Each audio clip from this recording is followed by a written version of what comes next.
Hi friends, video பிடிச்சிருந்தால் like பண்ணுங்கள் guys. வாங்க வீடியோக்குள்ளார போகலாம்.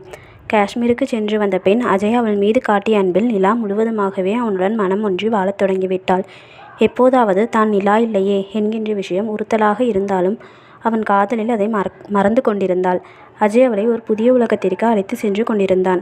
மாதங்கள் உருண்டோடி அவர்கள் திருமணம் முடிந்து 4 மாதங்கள் முடிந்திருந்தது. அந்த நிலைமையில் ஒரு நாள் அஜயின் தாத்தா நிலாவிற்கு ஃபோன் செய்தார். என்னம்மா நிலா, எப்போ தான் அஜய் என்கிட்ட அனுப்புவேன் என்ற அவரின் கேள்வியில் நிகழ்காலம் உணர்ந்தவள் அவரிடம் பிறகு பேசுவதாய் சொல்லிவிட்டு பிரம்மை பிடித்தார் போன்று அப்படியே அமர்ந்திருந்தாள். அவனுக்கு தன் மீது இருக்கும் ஆசை வலையை பிச்சு எறிய முயற்சி செய்தவள் கடைசியில் அவனது காதல் வலையில் சிக்கி மீள முடியாத தூரம் வந்துவிட்டதை உணர்ந்தாள்.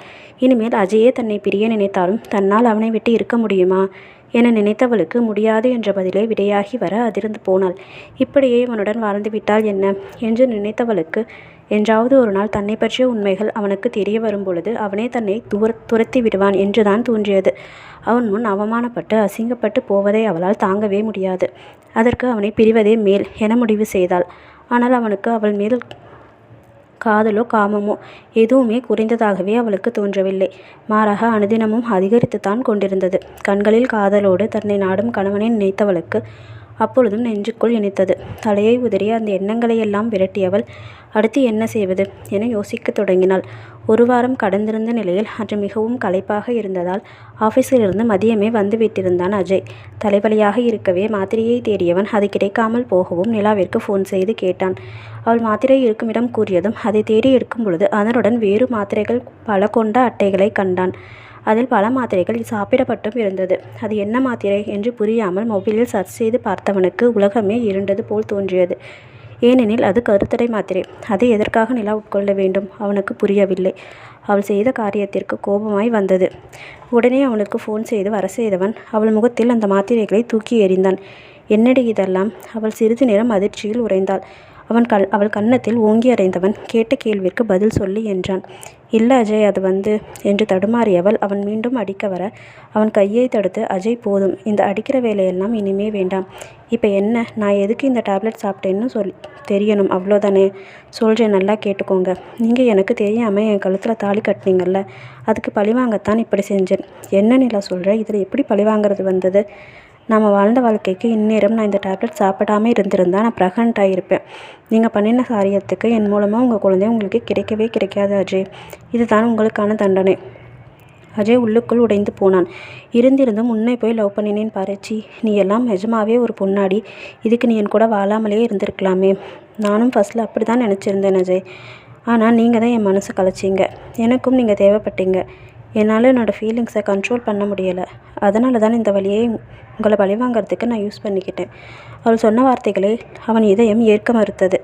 அவள் தன்னுடன் வாழ்ந்த வாழ்க்கையில் சிறிதும் கள்ளம் இருக்கவில்லை என அவன் மனம் அடித்து சொன்னாலும் அவன் மனைவி அதையெல்லாம் பொய்யாகி கொண்டு அவனுக்கு துரோகம் செய்தவளாய் அவன் முன் நின்று கொண்டிருந்தாள். நீ இப்படி செஞ்சதுக்கு என்னை கொன்று இருக்கலாம் நிலா என்றவன் வீட்டை விட்டு வெளியேறி மனம் போன போக்கில் காரை ஓட்டிச் சென்றான். அப்பொழுது பார்த்து ஃபோன் வரவும் அஜயின் தாத்தா தான் ஃபோன் செய்து அவனை வீட்டிற்கு வர சொல்லி இருந்தார். சரி தாத்தா, வரேன் என்றபடி நெடுங்காலத்திற்கு பிறகு அவனுடைய வீட்டிற்கு சென்றான். அவன் சென்ற பொழுதே வீட்டில் அவன் தாத்தாவை தவிர வேறு யாரும் இல்லை. அஜய், எங்களை எல்லாம் விட்டுட்டு எப்படிடா உன்னாலே இருக்க முடிஞ்சது என்றவரை சாரி தாத்தா என கட்டிப்பிடித்து கதறினான். காணலே தம்பி, நான் ஏமாந்தது அவனுக்கு அப்பொழுதுதான் அவ்வளவு வலியை தந்தது. ஒரு வழியாக அழுதவனை தட்டி சமாதானம் செய்தவர் அவனை அழைத்து வந்து அமர சொல்லிவிட்டு பேசத் தொடங்கினார். அஜய், நீ நினைக்கிற மாதிரி உன் மனைவி நிலா இல்லைப்பா. நிலாவான் அடித்து உன்னை ஏமாத்திட்டு இருக்கிறது மது. என்ன தாத்தா சொல்கிறீங்க? அவருக்கு எப்படி இந்த விஷயம் தெரியும் என அவன் வியப்பாய் பார்த்து கொண்டிருக்க அவர் மேலும் தொடர்ந்தார். அஜய், நம்ப நிலா அந்த ட்ரெயின் ஆக்சிடெண்ட்டில் செத்துட்டா. இப்போ இருக்கிறது மது, நிலாவான் அடிக்க வந்தவ. அவள் எப்படிப்பட்டவனோ உனக்கு தெரியுமா? பல பேரால் சீரழிக்கப்பட்டவ. இப்போ கூட பணத்துக்காக தான் உன் கூட ஒட்டிகிட்டு இருக்கா. அவள் ஒரு பணப்பிசாசு என்று பேசிக்கொண்டே போனவரை, தாத்தா ஸ்டாப் இட். நிலா என்னோட வைஃபை. அவளோட கலந்த காலம் எனக்கு தெரியும். அது நீங்கள் சொல்கிற மாதிரி இல்லைன்னு எனக்கு தெரியும். என்னோடய வைஃபை பற்றி தப்பாக பேச உங்களுக்கு எந்த ரைட்ஸும் இல்லை என்று கோபமாக சொன்னவனை கண்டு அதிர்ந்தவர், என்னடா சொல்கிற? அவன் நிலா இல்லை மதுன்னு உனக்கு தெரியுமா? ஆமாம் தெரியும். எப்போ இருந்து தெரியும்? நான் அவள் கழுத்தில் தாலி கட்டுறதுக்கு முன்னாடி இருந்தே தெரியும். தெரிஞ்சு ஏண்டா அவளை கட்டுன? தாத்தா போதும், நிலாவை நிலாவாக இருந்த மதுவை தான் நான் லவ் பண்ணினேன், கல்யாணமும் பண்ணிக்கிட்டேன். எனக்கு அவளோட கடந்த காலம் முக்கியம் இல்லை, தேவையும் இல்லை. என்னையும் நிலாவையும் பிரிக்கிறதுக்கு நீங்கள் அவன் மேலே இவ்வளவு அபாண்டமாக பழி போட தேவையில்லை தாத்தா. என்னது நான் நினைக்கிறேனா? பிரிக்க நினைக்கிறது நான் கிடையாதுப்பா, அதுவும் பொண்டாட்டி தான் என்றவரது பதிலில் அதிர்ச்சி உற்றவன், இப்போ மட்டும் இல்லை, நீ கல்யாணம் பண்ணிட்டு வந்தியே அன்னைக்கு கூட உன்னை வீட்டை விட்டு வெளியேறணும்னு சொன்னது நிலா தான். அதையும் என்னை மிரட்டி தான் பண்ண வச்சா. இவ்வளவையா? இப்போ கூட உன்கிட்ட அவளை பற்றியே தப்பு தப்பாக சொல்ல சொன்னதும் அவள் தான். அவனுக்கு உலகமே தட்டாமலை சுற்றியது. ஆனால் ஏன் தாத்தா? அதை நீ அவகிட்ட தான் கேட்கணும். இப்போது அவளை நினைக்கும் பொழுதே அவனுக்கு அத்தனை வெறுப்பு வந்தது. உடனே வீட்டிற்கு கிளம்பி சென்றவன் அவளை நிறுத்தி சரமாரியாக கேள்விகள் கேட்கத் தொடங்கினான். ஏண்டி இப்படி பண்ண? அவளுக்கு குழப்பமாக இருந்தது. தான் மது என்பது அறிந்து தன்னை வெளியேற்றி விடுவான் என நினைத்து கொண்டிருந்தவளுக்கு அவனது கேள்வி வியப்பை தந்தது. நான் உன்னை எவ்வளோ லவ் பண்ணி கல்யாணம் பண்ணினேன்னு தெரியுமா? நிலா, இப்போ சொல்கிறேன்னு கேட்டுக்கோ. நீ நிலா இல்லை, மதுன்னு எனக்கு நம்ம கல்யாணத்துக்கு முன்னாடியே தெரியும். நான் அந்த பழைய நிலாவை லவ் பண்ணலை, உன்னை தான், மதுவை தான் லவ் பண்ணினேன். உன்னுடைய கலந்த காலம் முழுவதுமாக எனக்கு தெரியும். எல்லாத்தையும் கடந்து உனக்காகவே தான் கல்யாணமும் பண்ணினேன்.